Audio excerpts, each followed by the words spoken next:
This is a short video starting my intended video series of 10 videos about the way I've found healing in my life.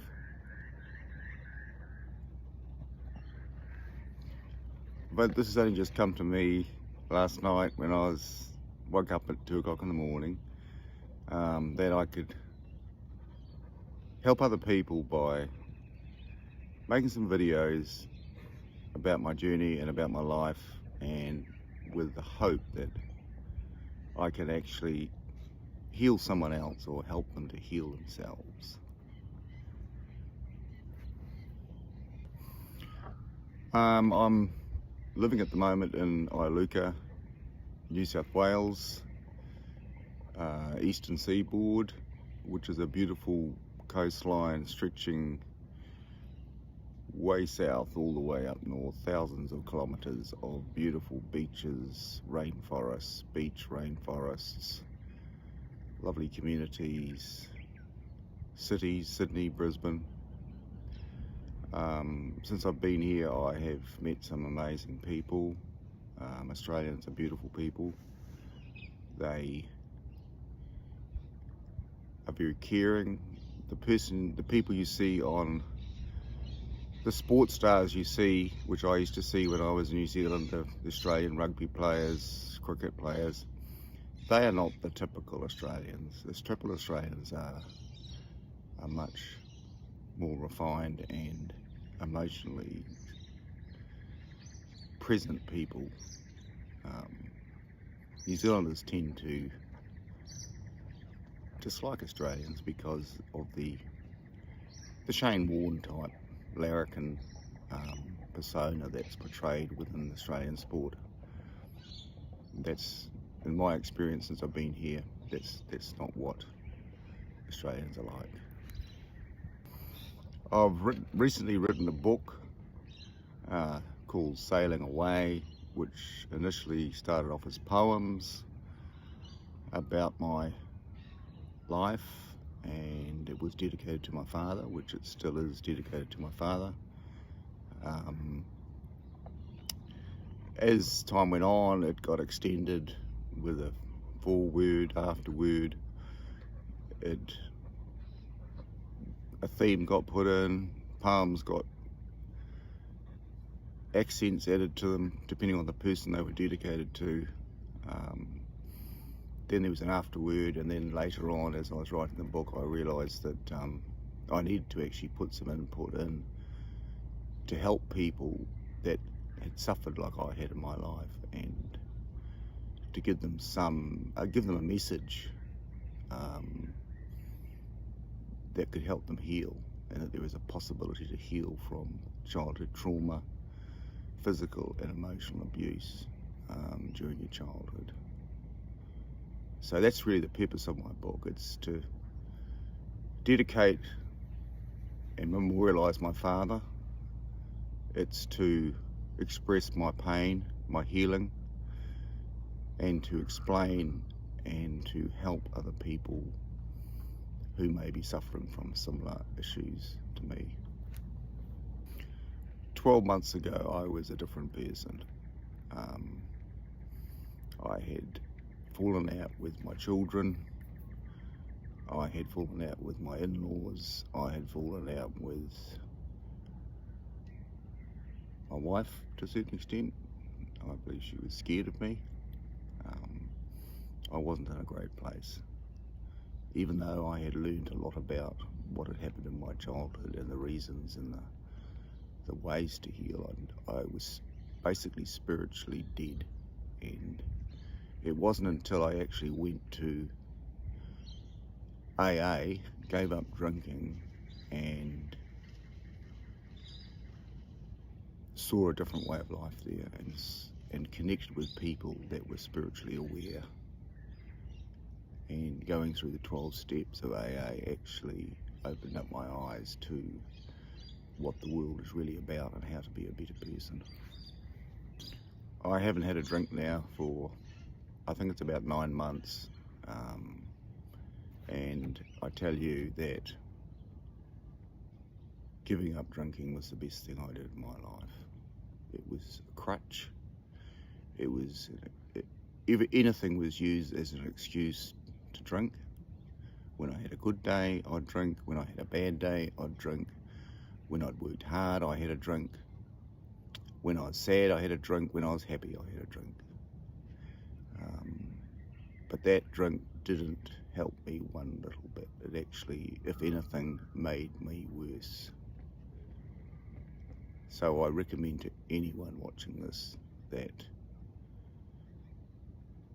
give up drinking, because now my brain works like a machine. Before it was like a stop-start fart. Not in a great place. If you want to connect spiritually and emotionally to people, you can't drink, because alcohol basically disconnects you from the reality of spirituality and the reality of connection. And I'd say the same would apply to illicit drugs, prescription drugs. Yeah, you really can't rely on those things to ease your pain. It's not the way. I started off by being told I should pray, being told to accept there is a higher power, and that higher power didn't have to be God, it didn't have to be a person, it could just be the AA group, because every time I went to the AA meetings, it would just relax me. I'd feel connected. They made me welcome. It is an amazing place, and it takes a while to get the benefits, but they're there. If you don't find the right group, move to another group. There are good people in AA that will help you. The 12 steps are based on virtues, God's virtues of honesty, unselfishness, love, and purity. That's what they call the absolutes. That's not exactly AA's doctrine, but they have basically followed that, and it's in the 12 steps.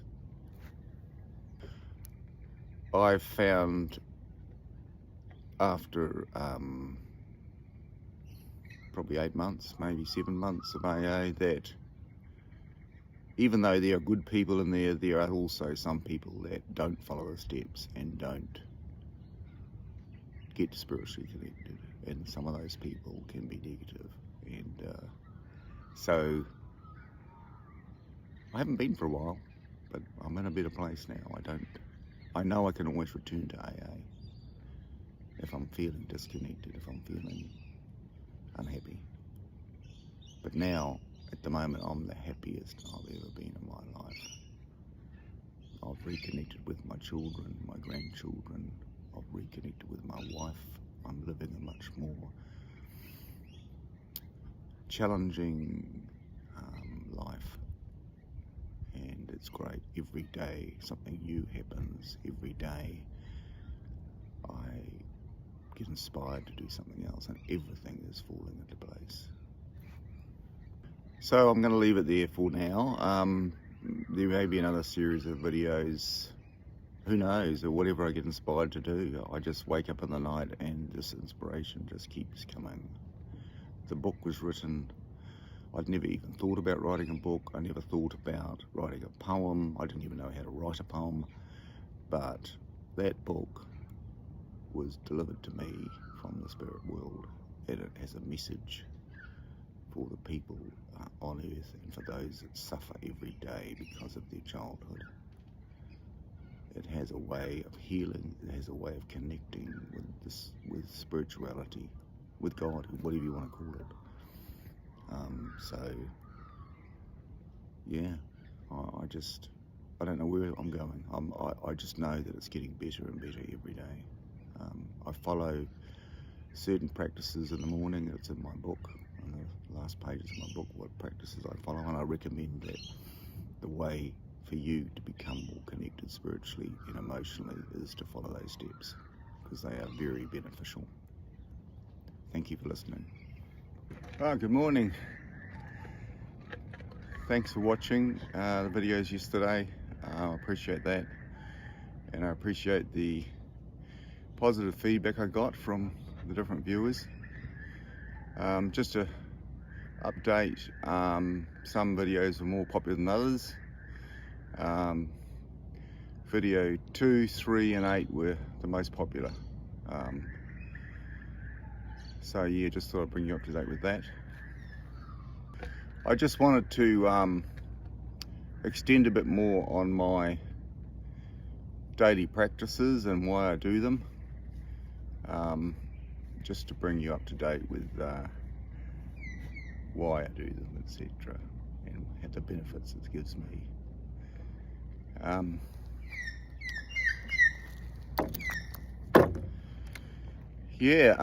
Initially you need to understand about childhood trauma, and if you go by Gabor Mate's definitions, there are two types of trauma: big T trauma and small t trauma. Big T trauma being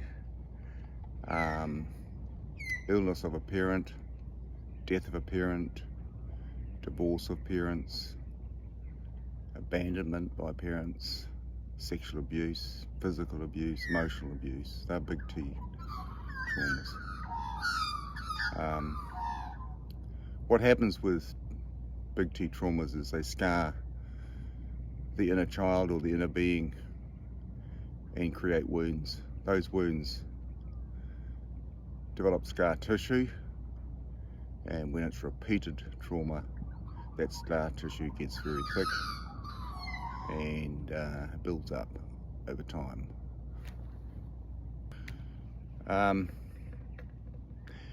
That scar tissue protects the inner child or the inner being. It shuts them off from the reality of their existence to protect them. Because the scar tissue is thick and inflexible, emotions aren't felt as they should be felt. Feelings are confusing, leading to mental health issues such as anxiety disorders, depression, personality disorders, etc. That's the harm that's done by big T trauma. So when parents consciously physically abuse and emotionally abuse their children, they are setting them up for failure for the rest of their lives, because to get out of that scar tissue is a long and painful process. My view is that the spirit world is the fourth dimension. It's a dimension that we cannot connect with unless we make a conscious effort. That effort needs to be made. You need to surrender yourself to the spirit world so that you can connect with it. And as I said before, you can't do that if you're going to be taking illicit drugs or alcohol or heavy prescription drugs. It's just not going to happen. So as per my recommendation yesterday, I'd make an effort to give up those addictions.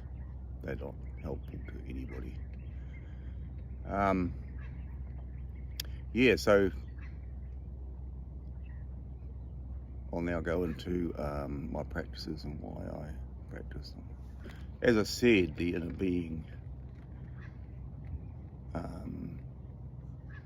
protects itself after it's been repeatedly damaged by trauma, big T trauma.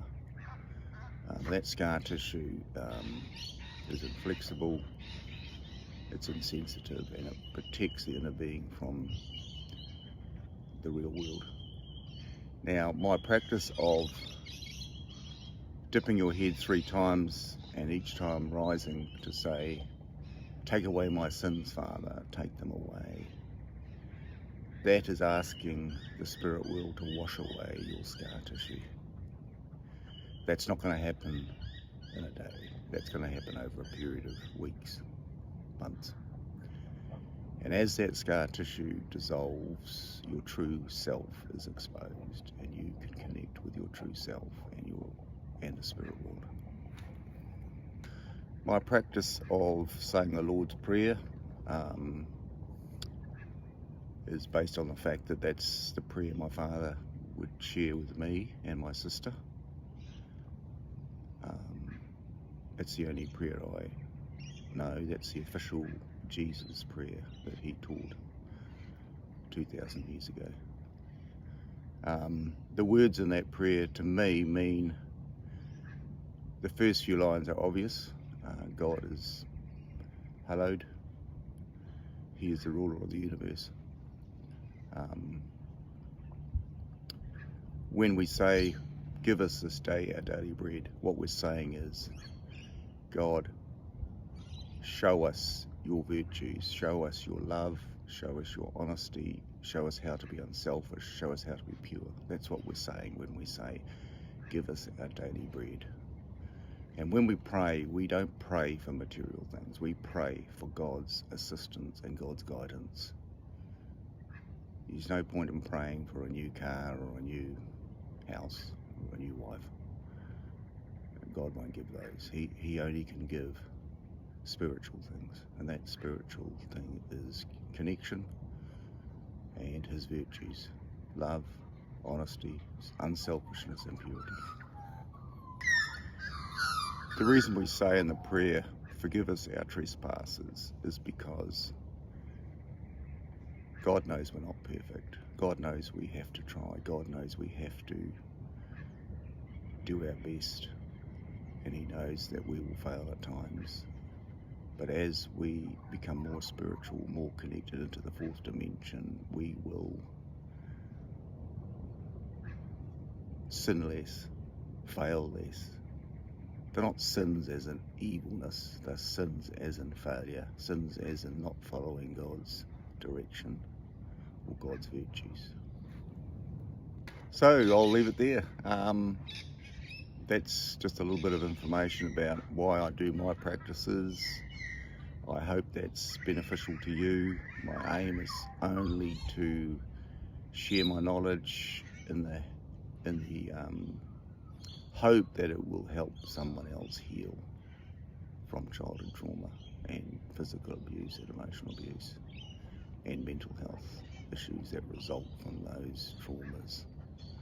So I wish everybody really well. I don't insist anyone follows what I say. I just recommend it. It's my view. It's not a fixed view. It may modify over time. So thank you very much for listening.